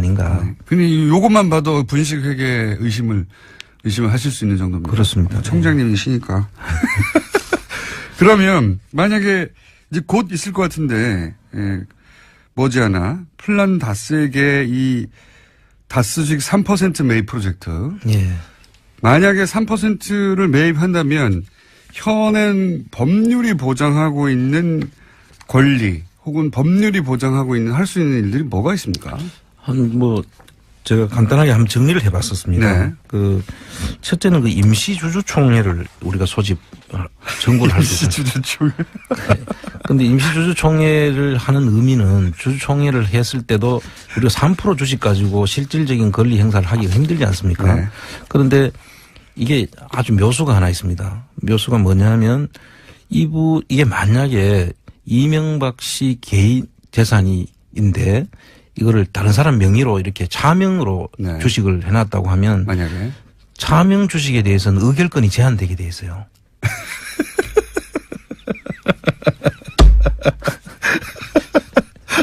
그러면 지금 대부분의 이명박 주식의 차명으로 의심되는 재산이 의결권이 제한되면 저희들이 3%가 대주주가 되는 거 아닙니까? 의결권을 행사할 수 있는. 의결권을 행사를 이제 저희들이 국가가 가지고 있는 캔코 주식 다 합하면 19.98% 정도 되니까요. 예.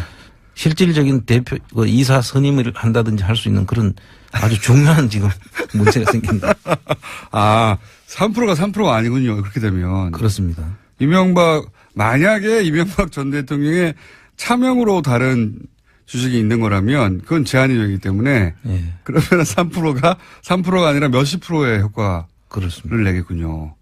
이거는 주식을 이제 저희들이 큰일 났는데요. 이명박 대통령 주주가 되면 예. 바로 이 부분을 검토를 해서 뭐 할 수 있는 일들이 많다고 봅니다.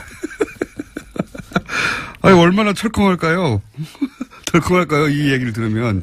그러면 3%지만 30% 혹은 뭐 50% 정도의 효과를 낼 수도 있는. 51% 이상의 효과를 낼 수 있는. 차명인 거를 밝히기만 한다면. 밝히기만 한다면. 사실 여러 가지 우리 지금까지 그 정황을 보면 예. 너무 많지 않습니까? 차명 의혹은 너무 많죠. 예. 근데 이제 이게 뭐 수사에 의해서 법률적으로 확정된 게 아니기 때문에. 그렇습니다. 그런데 이제 만약에 그렇게 된다면 3% 소유자들은 사실은 50% 이상의 영향력을 발휘할 수도 있다. 그렇습니다. 뭐 모든 의사 결정을 할 수 있는 그런 지위에 오를 수도 있다. 저는 그렇게 보고 있습니다. 어떡합니까? 이거 큰일 났네. 그 이외에도 뭐 대표 소송 제기, 예를 들면 이사들이 회사의 이익에 반하는 행위를 했다. 그러면 손해배상 청구를 할 수 있는 그런. 이사 해임도 청구할 수 있잖아요. 예, 해임도 청구할 수 있습니다. 네. 이사 해임 청구권도 있고요. 그 다음에 위법 행위를 그만두라는 또 유지 청구권을 할 수 있습니다. 이때 유지는 이제 그만두라는 것을 얘기하고요. 그 다음 회계 장부를 계속 우리 열람을 할 수 있던 청구를 할 수 있고. 검사 인선 청구권도 있고요. 검사 인선 청구권은 뭡니까? 검사를 이제 우리가 인선을 해서. 네. 여기서 검사는 검찰 말하는 겁니까? 아닙니다. 그 검사는 이거 회계 검사. 회계 검사. 회계를 할 사람을 선임할 수 있다. 예. 그 법원에 이제 검사인을 선임해서. 예. 뭐 예를 들어 회계법인 누구를 선임해서 법원에 이제 검사인을 선정해달라고 해서 네. 회사를 이제 조사를 실시할 수 있는 그런. 회계 감사를 할 수 있는 거군요. 한마디로 말해서. 많은 일을 할 수 있네요. 예. 그래서 3% 뭐 이 중에는 1%만 가져도 되는 데 있는데 3%를 가지게 되면 이렇게 범위가 확대되고요. 네. 일단 많은 것들을 저희들이 직접 요구도 하고. 쇼미더머니 홈페이지 방금 다운됐답니다. 사람들이 많이 들어가서 갑자기 아마 방송 들으시다가 들어갔나 봐요. 트래픽을 트래픽 예상되니까, 예. 계속 선을 늘려야 된다 그러더라고요. 맞습니다. 예. 예. 그거 좀 비용 좀 들어갑니다. 예. 그 전에 혹시 기부받는 방법도 있나요? 하다못해 서버 비용이라도 받는? 예, 홈페이지를 통해서 이제 회원 가입을 하면 회비나 이런 거 하고, 그다음 또 저희들이 후원을 받으면 지금 아직 임의단체이기 때문에 신고를 하고 이제 후원을 받을 겁니다. 아, 그렇군요. 예. 지금은 방법이 없군요. 예, 그렇습니다. 3%로 3%가 3%에 불과한 게 아니라 3%만으로도 법적으로 보장된 권한이 있지만 이제 이게 차명 주식이라는 게 밝혀지면 그게 삼성생명의 이건희 차명 주식도 의결권 제한 규정 때문에 문제가 되는 거하고 똑같은 거죠. 차명이 밝혀지면 이제 회사의 의결권을 행사하지 못한다는 것은 회사 주인이 아니라는 뜻이죠. 그렇습니다. 그러면 3%가 주인이 될 수도 있습니다. 그렇습니다. 이게 생각보다 큰일이네요. 그렇게 큰 회사를 3%를 모아가지고 사실상 좌지우지할 수도 있는 큰일 났습니다. 이 뉴스를 만약에 실소유주들이 들으면 큰일 났다고 생각할 것 같아요. 그래서 얼마나 미울까요? 한 가지 플라나스의 계는 홈페이지 연결돼 있다는 거 말씀드리고 근데 지금 사람들이 많이 접속해가지고 계속 뭐랄까 이건 디도스 상태죠. 많은 분이 접속해가지고 예. 합법적인 디도스 상태고요. 좀 기다렸다 하십시오. 제가 한 가지 더 보고 싶은 건, 2조 5천억 정도, 역의 탈세를 2015년에 갑자기 봐줘가지고, 합법화하도록 도와줬다는 거 아닙니까? 그래서 거기에 세금도 안 물리고, 법적 처벌도 하지 않고, 이런 전례가 있습니까? 전례가 전혀 없었죠. 전번에 제가 그 부분에 대해서는 짧게 한 말씀하셨는데 그때는 5천억 정도였는데 이번에 2조 5천억이라는 게 그 2조 5천억 속에 5천억을 그때 의심했던 거고요. 네. 그 당시에 그 내용을 보면 최경환 전 장관하고 그 법무부 장관 두 사람 이름으로 이제 그거를 이야기를 했더라고요. 그런데 뜬금없이 갑자기 그렇게 하는 것은 있을 수 없는 거죠. 그 액수도 어마어마하지만 액수도 뭐 2조 단위 사실은 이거 비자금을 합법화시켜준 거잖아요. 그렇게 봐요. 해외에 빼돌렸던 비자금을 예. 그냥 정상적인 돈으로 만들어준 거 아닙니까? 예. 그렇게 함으로 해서 그동안에 있었던 그 돈이 나가는 과정도 있지 않겠습니까? 예. 돈이 나갈 때는 회사 돈을 횡령했을 수도 있고 그렇죠. 해외에서 또 신고해야 될 소득이 있었는데 그걸 신고 안 하고 거기에 묻어뒀을 수도 있고 네. 또 해외 간의 거래에서 뭐 예를 들면 무기 거래 같은 경우에 받아가지고 국내에 안 들어오고 커미션으로. 외국에서 네. 그냥 남아 있는 경우도 있을 수 있고 뭐 이런 것들은 그 원인을 따져가지고 사실 형사처벌이 돼야 될 사항들이죠. 형사처벌되면 많은 사람이 엄청나게 긴 기간 갈 수 있는 액수죠 이게. 그렇죠. 엄청난 게 큰 문제죠. 그런데 그거를 그 또 특정한 기간을 왜 그 기간으로 했는지도 한번 봐야 될 부분이고. 그때가 이제 사실은 박근혜 대통령하고 이재용 예. 부의장하고 딜이 왔다 갔다 하는 그런 시점들 아닙니까 사실은 그때가. 그렇습니다. 예. 그래서 이 정도 이런 일은 없었고 그리고 이로 인해서 입을 수 있는 특혜도 어마어마한데 예. 이게 그냥 국회의장 혼자서 결정할 수 있는 일은 절대 아니지 않습니까? 예.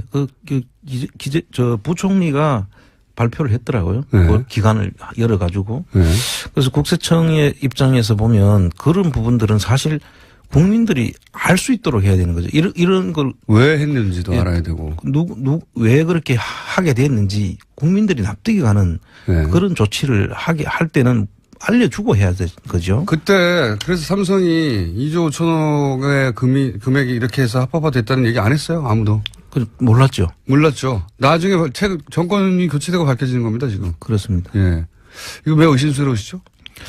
매우 의심스럽죠. 매우 이거는 왜 그 시기에 하필 그렇게 했으면 IMF 때 그 은행들끼리 그 채권을 확보하기 위해서 서로 협의하는 상황에서는 이런 초법적인 조치를 한 경우가 있었습니다. 특수한 경우에.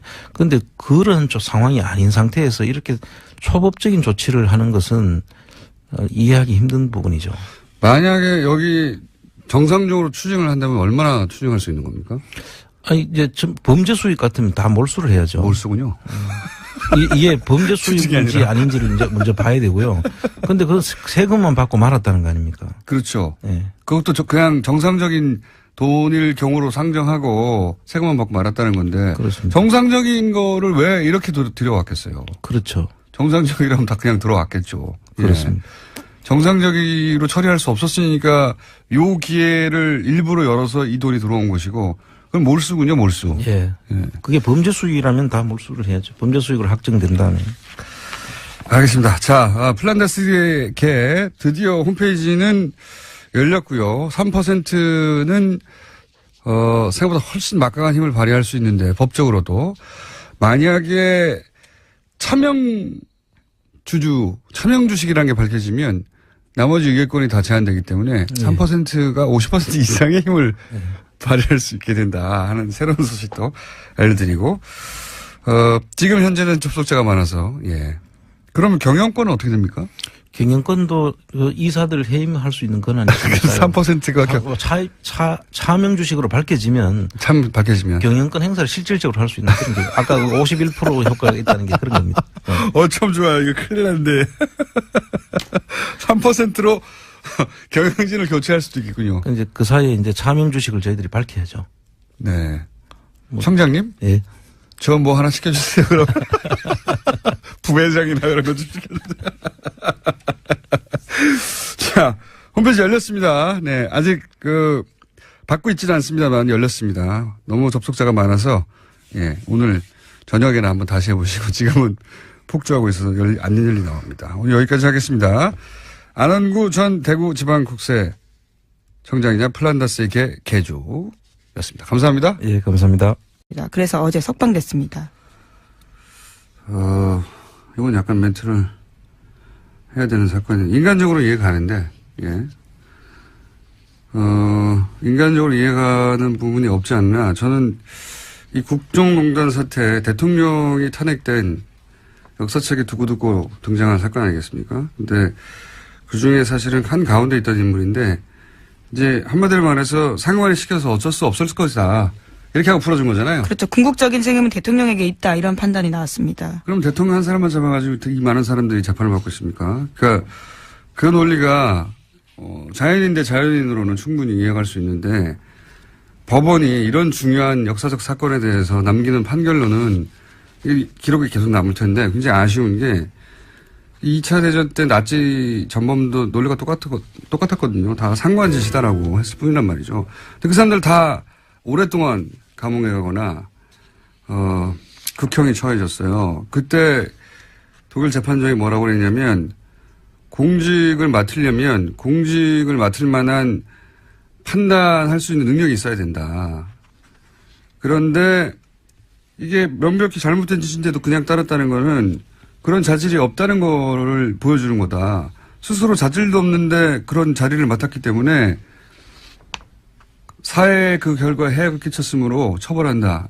이 굉장히 그 서구 그 헌법적 기초를 만드는데 중요한 판결이었어요. 지시를 따랐다는 게 변명이 될 수 없다고 판결했거든요. 그것이 명백하게 위법이라면 이게 이미 70년 전에 이런 중요한 판결을 내렸는데 우리도 굉장히 중요한 사건인데 그 정도에 걸맞는 어떤 역사적인 판결이나 이게 뭐 6개월 더 감옥에 있다 없다가 중요한 게 아니라 판결문들이 그런 게 나왔으면 좋겠는데 아직은 그런 게 없습니다. 우리는.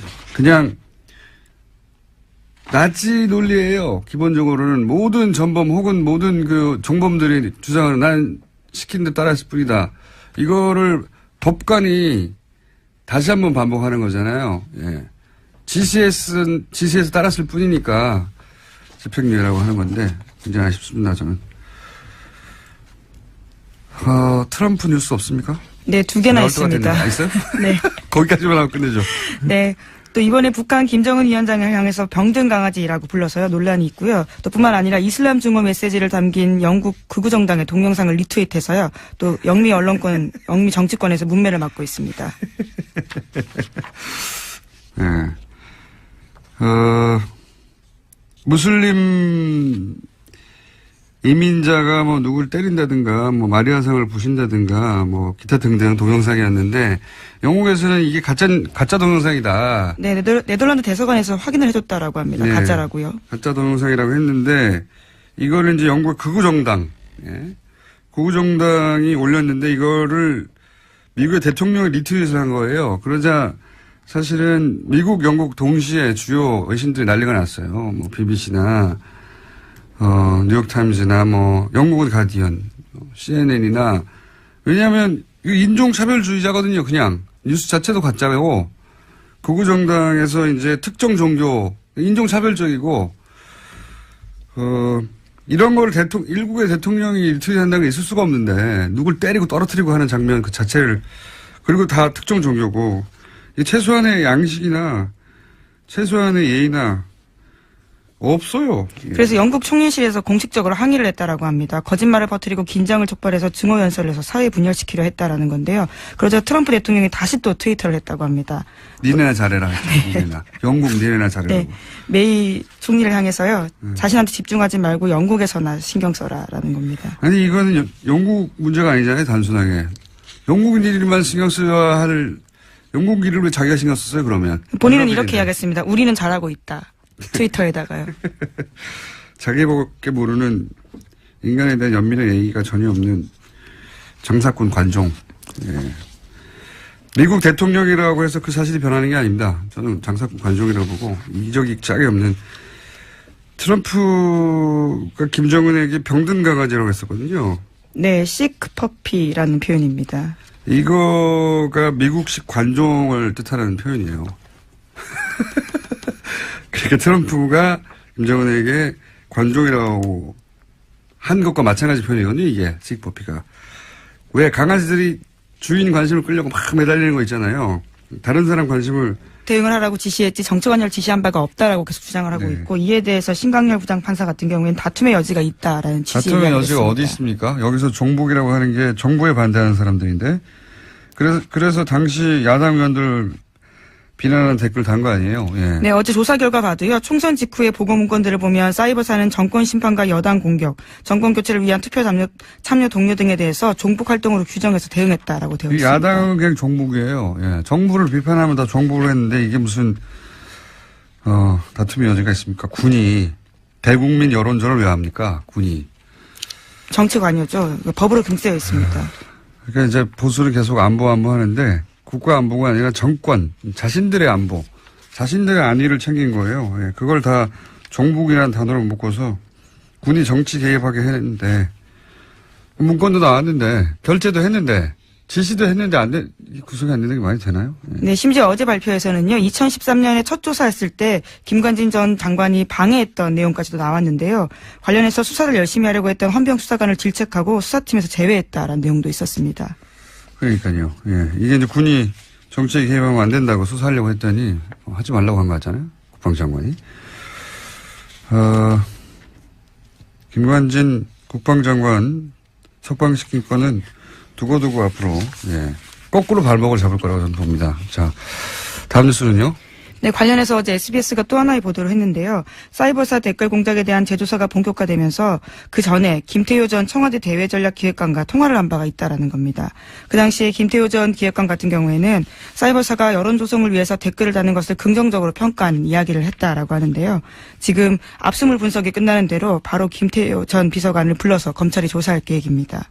이게 청와대 김태효 비서관 당시에 대외전략기획관인가요? 예. 네, 대외전략기획관입니다. 예, 사이버 댓글을 긍정적이라고 독려했다는 거잖아요. 예. 자기 스스로 인정했다라고 어제 SBS가 보도한 건데요. 그러니까 군이 왜 정권 심판, 여당 공격, 투표 참여 독려 이걸 종북으로 규정하고 대국민 여론전을 하는 걸 독려합니까? 군은 이런 일을 하라고 있는 게 아니에요. 예, 군인이 이런 일을 했는데 그래서 본인 이 김태호 기획관은 뭐가 잘못됐냐 이거 아닙니까? 네, 종북 활동을 막았다는 거 아니에요. 그 종북이라는 건 그대로 나오잖아요. 정권 심판, 여당 공격, 투표 참여 독려. 이게 종북 활동이라 이게 뒤에 북한이 있다는 거 아닙니까? 사실상 인정한 것들인데요. 이것도 다시 구속영장 김관진 같은 사안으로 김관진 장관을 구속영장을 청구할 수는 없는 걸로 아는데 새로운 게 나오지 않는 두고 보겠습니다. 네, 저희도. 자, 다음 뉴스는요. 네, 원세훈 전 국정원장이 재임 시절에 멀쩡한 관사를 두고 서울 강남에 새 관사를 마련했다라는 보도도 나왔습니다. 여기에는 국정원 특활비 10억 원이 쓰였다라고 하는데요. 원래 국정원 안가로 쓰이던 곳이었는데 2010년에 원세훈 전 원장이 관사를 개조하면서 이 비용을 국정원 특수활동비, 그것도 해외 공작금에서 충당했다라고 합니다. 해외 공작금. 예, 당시 고급 부자재를 쓰고 값비싼 직기를 들여놓은 것으로 알려졌는데요. 하지만 당시에도 이 사실이 언론에 공개된 바가 있습니다. 그러자 부랴부랴 철거를 했는데 심지어 그 철거 비용까지도 해외 공작금을 썼다라고 합니다.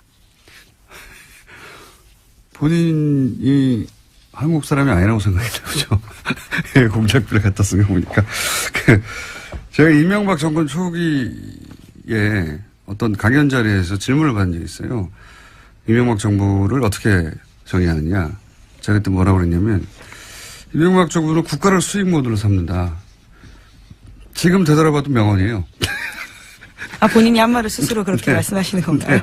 이게 이제 좀 어려운 말로 이익의 사유와 손실의 사유와 이런 말이 있잖아요. 이제 공적이어야 하는 이익은 개인이 챙기고 과정의 손실은 다 공동체가 떠안는 사대강 같은 사업이 그런 거죠. 예. 공사비들은 대기업들이 나눠 먹고 커미션도 누가 챙겼겠죠. 거대하게 아주. 근데 이제 강 오염되고 죽고 하는 거는 국민들한테 떠넘겨져 있는 거 아닙니까? 근데 이명박 정부는 여기 더해서 그 비용의 세금화, 예. 그 범법의 합법화 이런 것까지 더해집니다. 왜냐하면은 자원회계 같은 사업을 보시면 다 합법의 틀을 쓰고 있어요. 절차적으로는. 절차적으로 합법의 틀을 쓰고 있고 또 그 돈은 다 세금으로 하는 거거든요.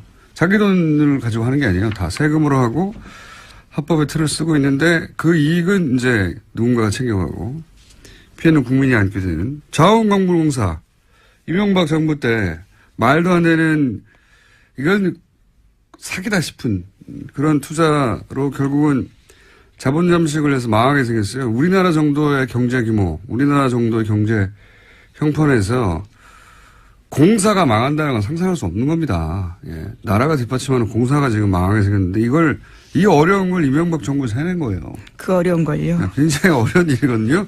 그 예하 측근들도 똑같은 루틴이에요. 대통령이 국가를 수행 모델을 삼았다면 이 핵심들은 공직을 수행 모델로 삼은 거랑 마찬가지예요. 원세훈 국정원장이라는 공직을 자기 수행 모델로 삼아서 해외 공작비를 빼돌려가지고 스탠퍼드에 돈을 보내고요. 예, 200만 불 보내고 개인 거점 만들려고 했다는 거 아닙니까? 그리고 국정원이 소유한 건물, 거기 꼭대기층을 사적인 사교공간을 만들었다는 거잖아요. 예, 심지어 여기는 원세훈 전 원장의 부인이 사적으로 쓴 것으로 추정되고 있는데요. 여기서 사교 모임을 했던 것으로 알려져 있습니다.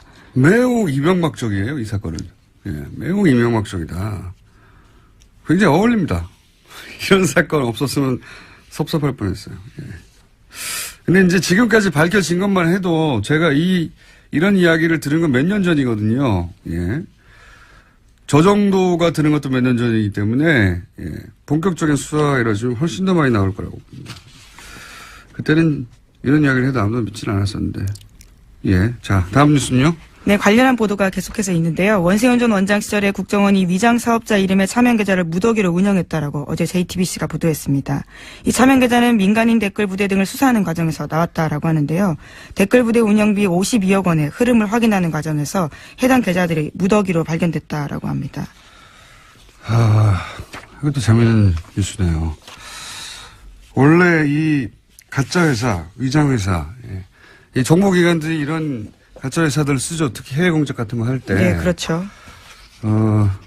우리나라 사건 중에 가짜 회사가 등장했던 것 중에 하나가 해킹팀, 이탈리아 사찰 프로그램 해킹팀을 구매했던 회사. 예, 그 회사가 실체가 분명한 위장 회사다 이런 이야기가 있었고요. 네, 2015년 사건이었습니다. 근데 이제 보통 그 해외 공작 같은 거 할 때 겉으로는 정상적이지만 실제로는 공작 거점이 되는 그런 가짜 회사들, 프론트 컴퍼니라고 합니다, 이런 거. 프론트 컴퍼니. 근데 이걸 우리는 이제 댓글 공작 때 썼죠? 예. 댓글 공작 때 사무실로. 훌륭하지 않습니까? 네. 네, 그러니까 댓글 작업이 진짜 우리 안보를 강화시키는 게 아니라 약화시키는 일이라는 걸로밖에 볼 수 없는데요. 계속해서 그것이 정당한 활동이었다고 주장을 하고 있는 겁니다. 알겠습니다. 자, 군도, 국정원도 다 국가가 아니라 특정 정권의 안위를 위해서 일하면서 그걸 안보라고 포장하고 있었던 것이고 자기들이 반대하는 사람들을 다 종북이라고 주장하면서. 네, 오히려 진짜 안보는 못 지켰던 거죠. 그러니까요. 지금 최근 10년의 보수는 안보는 보수에게 이렇게 말할 자격이 없어요. 예. 자, 다음 뉴스는 뭡니까? 네, 관련 보도 하나가 더 있는데요. 원세훈 전 원장이 선거 개입 혐의로 법정 구속되자 부인이 이명박 전 대통령을 찾아가서 항의했다라고 어제 TV조선이 보도했습니다. 지난 8월 달에 징역 4년 선고가 났는데요. 그로부터 며칠 뒤에 원세훈 전 원장 부인이 이명박 전 대통령의 논현동 사저로 갔다라고 합니다. 그러면서 이명박 전 대통령을 만나서 대통령께서 관심을 가지고 석방이 되도록 잘 도와줘야 되지 않냐라고 읍소했다라고 하는 건데요. 하지만 이명박 전 대통령은 원 전 원장의 혐의나 구속에 대해서는 아무런 언급을 하지 않았다라고 합니다. 대신에 아들과 함께 살면서 마음을 굳건히 가지다라는 대답만 했다라고 하는데요. 그래서 원세훈 전 원장의 부인 같은 경우에는요. 구속 당일에는 법정 문 밖에서 원장만 제가 있느냐 이렇게 항의한 바가 있다고 합니다. 예. 부인 성격 좀 있으신 분으로 제가 알고 있고요. 네. 네, 국정원에서는 부원장이라는 호칭을 얻을 정도로요. 굉장히 여러모로 캐릭터가 강한 분이었습니다. 네. 예, 부인을 직접 취재하거나 통화하신 기자분들이 있는지 모르겠는데. 저도 법정에서 몇 번 마주쳤습니다. 굉장히 적극적이세요. 예, 저는 이제 직접 통화한 내용을 알거든요. 예. 성격 좀 있으신 분, 캐릭터 좀 있으신 분이고요. 그런데 이제 갔더니 이명박 전 대통령이 했다는 말이 재밌네요. 아들과 같이 살면서 마음을 굳건히 가지라고. 예. 네, 정작 중요한 부분에 대해서는 아무런 이야기를 하지 않아서 섭섭한 마음을 가질 수밖에 없었다라는 취지의 보도입니다. 이 멘트는 본인에게 고스란히 되돌아올 수도 있습니다. 네. 어떤 예언적 멘트라고 볼 수도 있는데, 어쨌든 원세훈 전 원장의 부인도 사실은 예, 사법적 처벌을 받기 힘들지도 모릅니다. 네.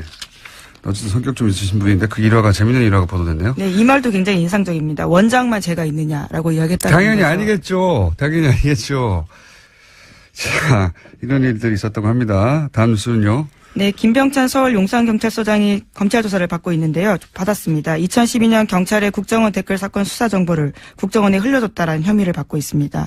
이와 관련한 내용들이 좀 나왔는데요. 오늘 아침 경향신문 보도입니다. 당시에 서울 수사 2계장으로 일할 때 상황이 심각하다라면서 국정원 관계자에게 수사 정보를 알려주고 분석 범위도 줄여주겠다라면서 수사 축소를 시도한 정황이 있었다라는 겁니다. 김병찬 용산경찰서장을 지금 압수수색하고 수사하는 것은 결국은 김용판 전 서울청장을 타겟으로 한 것이죠. 무죄를 그때 당시는 받았는데, 그때는 조사 2계장이었거든요. 예, 조사 네, 2계장. 수사 2계장요. 예. 수사 2계장이었거든요. 그래서 실무 책임자로 이 사안을 덮는 데 역할을 했다라고 보고. 근데 이제, 2012년 당시 2013년에 조사했죠. 최동욱 그리고 윤석열 팀이 이 수사를 할 때 그때 결국은 법정에 나와서는 이 김병찬 소장이 아무것도 안 알려줬다, 섭섭하다 이렇게 진술했는데, 네, 국정원 직원이 그렇게 진술했었습니다. 그 연락 체계했던 국정원 직원이 번복을 했죠. 예. 네, 굉장히 자세하게 진술했는데요. 당시에 자신과 20분 정도 통화하면서 상황이 심각하다, 뭐가 나왔다 이렇게 이야기를 했고, 그러자 걱정하지 마라, 우리가 다 알아서 조사 범위를 줄여주겠다 이렇게 이야기했다고 합니다. 그렇죠. 그래서 결국 어떻게 줄였냐면은 검색어를 줄입니다. 예. 검색어에서 걸릴 거 아닙니까? 근데 이제 정치 댓글들이요. 예. 그 검색어를 확 줄여가지고 아무것도 안 걸리게 만든 다음에 아무것도 안 나왔다고 바꾸죠. 예. 그런 일을 했다는 것이 당시에도 의심을 받았지만 국정원 당시 연락관 안모 씨가 그때는 부인했다가 이번에는 뒤집었어요, 이야기를. 그때 자세하게 알려줬다고. 예. 아이디도 나오고 뭐 잔뜩 나왔는데 축소해준다는 거죠. 예. 실제로 그래서 마지막 대선 토론회 마지막 날 대선 토론이 끝나자마자 경찰 아무것도 안 나왔다고 중앙 발표를 네, 혐의 했죠. 없음. 네. 그 유명한 발표를 했었습니다. 그 사건을 다시 지금 뒤지고 있는 겁니다. 예, 하지만 김 서장은 여전히 자신의 혐의를 부인하고 있다고 하는데요. 검찰 조사에서는 5년 전 상황을 기억하라는 것은 무리다라고 이야기하고 있다고 본인이 합니다. 기억하지 않아도 돼요. 다른 분들은 기억하고 있기 때문에 본인은 어차피 부인할 거예요. 예. 자, 그래서 김용판 전 청장 그 이후로 이제 새누리당에 국회의원에 출마했었죠. 네, 하지만 경선에서 떨어져서요. 출마도 못했습니다. 경선에서 낙천하고 나서 부정선거라고 주장했었습니다. 네, 우리가 모른다고 해서 없는 것이 아니다라는 책을 예. 쓰신 분입니다. 부정선거를 주장하셨죠. 그때 낙천하고 본인이. 예. 지금 뭐 하시나 모르겠네요. 아마 뉴스에 나오실 것 같은데 곧 이어서. 뭐지 않아. 다음 뉴스는요? 네, 박근혜 전 대통령이 이재용 삼성전자 부회장을 위해서 갤럭시 휴대전화 관련된 규제도 직접 챙겼다라는 오마이뉴스 보도가 있습니다. 갤럭시 S5의 심박도 측정 센서, 갤럭시 노트 4의 산소 포화도 측정 센서 관련 규제를 직접 챙겼다라는 증거를요, 박영수 특별검사팀이 확보했다라고 합니다. 아하. 이게 이제 의료기기인데, 그죠? 이런 건. 규제를 완화해준다라는 건데요. 규제를 완화해주는 게 아니라 삼성한테만 해준 거죠, 그냥. 그러고 보면 별 청탁을 다 했어요. 네. 근데 그 중에서, 역외 조세 포탈 2조 5천억. 갑자기 국세청이 묻지도 따지도 않고 역외 탈세. 예, 신고하라고 예. 했었죠. 신고하면 봐준다는 기간을 갑자기 내걸고, 그때 2조 5천억 정도의 사실은 비자금, 예. 여기 탈세, 그 자체만 따져가지고도 많은 사람들이 감옥을 오래 갈 액수인데, 그걸 그때 받아준 적이 있잖아요, 국세청이. 이거 누가 시켰는지, 이게 갤럭시의 심박도 어플도 자잘한 것까지도 다 이렇게 청탁을 했는데, 그런 딜 중에 일부가 아니었을까 강력히 의심합니다. 이 수사 대상이라고 봅니다. 네. 액수도 큰 액수죠. 계속 잊지 않게 그 부분 같이 가져가야 된다고 보고요. 자, 시간이 거의 다 됐네요, 또. 자, 그럼 제목 정도 체크하고 넘어갈까요, 또? 네, 이영선 전 청와대 경호관의 2심 선고가 어제 있었는데요. 재판부는 1심에서 징역 1년 실형 선고를 받고 법정 구속됐던 이 전 경호관에게 징역 1년의 집행유예 2년을 선고했습니다. 김호준입니다. 작년 말 정창수 나라살림연구소장이 2017년 예산에 VIP라는 단어가 예산안에 540번이나 언급돼 이상해서 분석을 했더니 최순실 예산이었던 걸 밝혔었죠.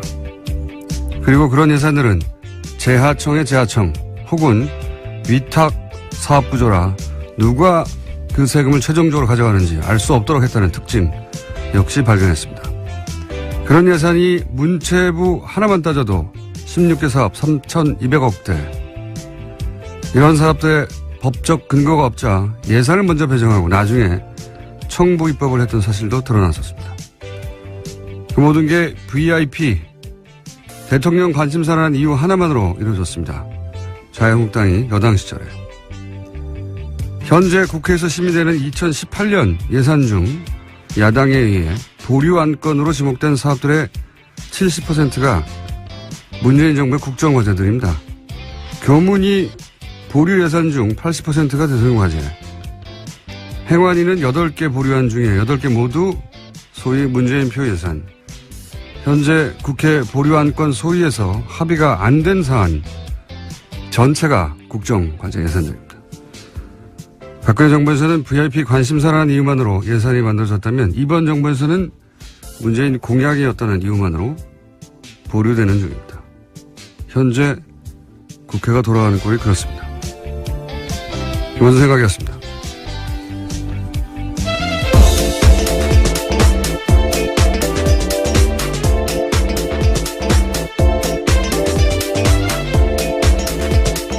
시사인의 김은지입니다. 예.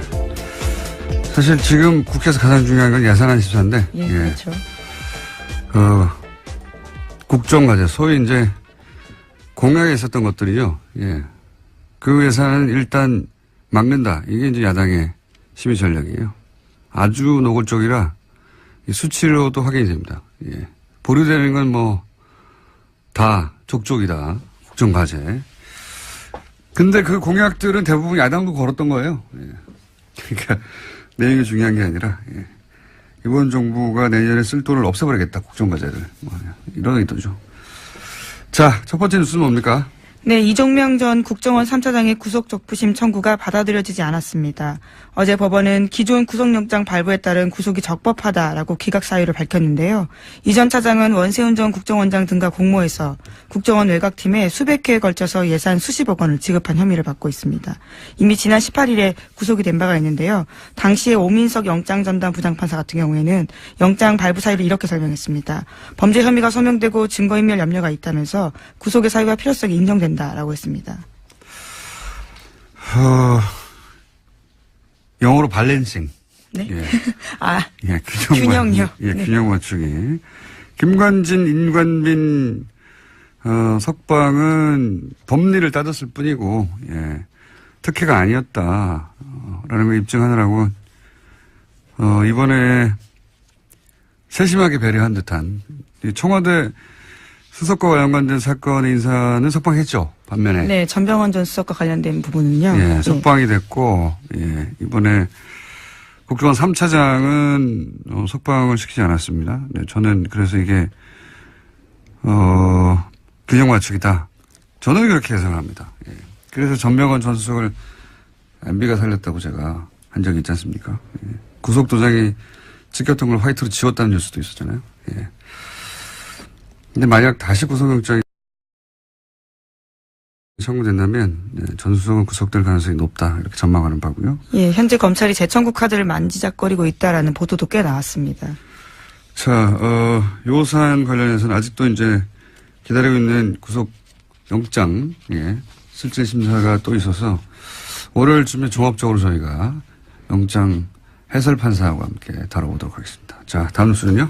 네, 어제 국방부 사이버 댓글조사 TF가 3차 중간조사 결과를 발표했는데요. 군 사이버사령부가 지난 2012년에 총선에 총력 대응한다는 내용의 문건을 공식적으로 확인했습니다.